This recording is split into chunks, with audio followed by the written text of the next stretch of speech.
Hey guys, Creeper here, and welcome to episode 2 of the EndTech series. And so here I'm at the nether side of the raid farm, and the reason for that is because, I'm not going to show the overworld side yet, and because it's a source for redstone. So we've done some portal slicing here, and then if we come out of F5, over here, I think this is the item collection system.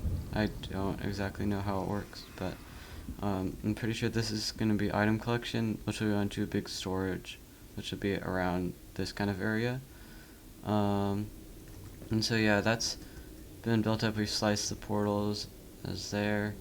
But yeah, so we've been doing that for a while, and the reason we need redstone is because of this big bedrock breaking project that we have.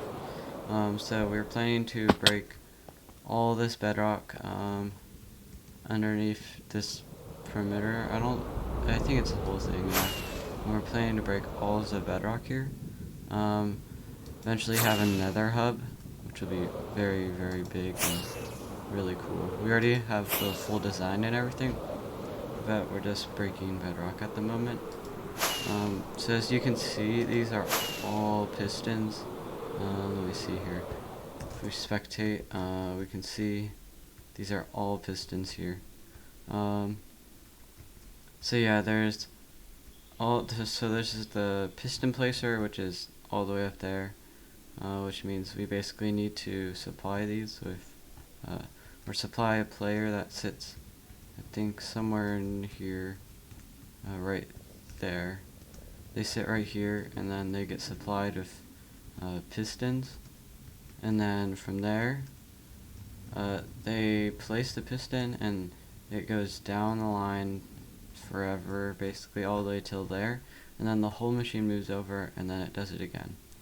So yeah, that machine's just been working, doing stuff, and then in the meantime we've done a little bit of building on the slab placing machine, so we'll need to place slabs on top of all these pistons. So the machine's just being built up, and then there's the second part of it is like right here, but that part we can't really build much yet. But yeah, that's just gonna go all the way down for a very long time. Okay, so now we're gonna go into creative mode, and we're gonna go, or creative server, and then we're gonna go see what the Piston Crafter looks like, because we're gonna need a lot of them. Okay, so here's the Piston Crafter, and so we have this huge box basically. I think it handles around 72k items an hour, so it's a pretty big system. So basically how it works is you come in here, and we have crafter thingies, which are the same as what I showed, like crafting the slabs. So we have one for stone, we have one for iron, we have another one for wood, and we have one for redstone. So basically what we do is we get these items, we put them in, and then we turn them into the right block, and then from there we go here and we get like shulker blocks or whatever, and then we place it there, and then we get 4 shulker boxes for each one of these, and then we put it on, and there's 9 of these, so and it actually follows the crafting system like exactly. So yeah, and then there's this one up here, so it has all of these, and then you fill them all up, make sure you put 4 shulker boxes on, and then yeah, once you do that, the system is filled, and then you can, from there you can go over here around this way. You can come down to the main area where the control system is, and so this is basically where you would stand. So you stand against here, you craft, and then after that you would so yeah, you stand here, you craft, the items would go down. So you can we haven't actually hooked up the start crafter machine, but it will attach to here. So basically the items will fall down, and then they get pushed this way. They align against the honey block here, and then they get pushed. So I can probably demonstrate. We get an item there, and then it gets pushed all the way along. And then just in case, we have a system that pushes it back if items get overflowed, which it shouldn't be because we have maybe 10 shulker box loaders.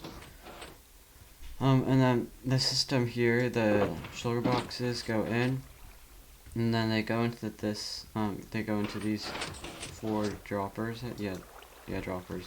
And then they all go to the same area, like all going into here. So they all come in, and then they drop down to right here, and then if there's items right here, the player will be able to pick them up. So if we put that there, player picks the items up, then they craft them like that, and all the items go down. And so these systems, they load the droppers, and then there we have a observer clock, which if we destroy this one, then all of these would dispense at the same time. They all dispense. And then that's how the item thing works, which of course will be triggered all from this one right here. But yeah, so that's the Piston Crafter, and we plan to build it up in the SMP. Let's see, I can show that. And the pistons come out here, and then we also have a system detection, like so when the system gets full, you would normally just turn it on like that, but if the system gets full, this retracts, so this won't power the system anymore. And then the light turns on, so it stops basically instantly. So yeah. The other thing I can show is like the location that we're gonna build this. So, okay, so I'm on the SMP here, and if we go in these hallways here, so there's this one room, and we're working on digging it out. Let's see if I spectate. It's just basically right off of the main storage. And so we're gonna probably plan to dig out a pretty big area here. Hopefully get enough area, and then we can build the actual Piston Crafter. So yeah, we'll see how that goes, just digging it out. But yeah, so yeah, that's all for this episode. Maybe next episode I'll maybe start doing more digging or building this on the SMP. That might be next episode, but yeah, we'll see. Right, thank you, like and subscribe.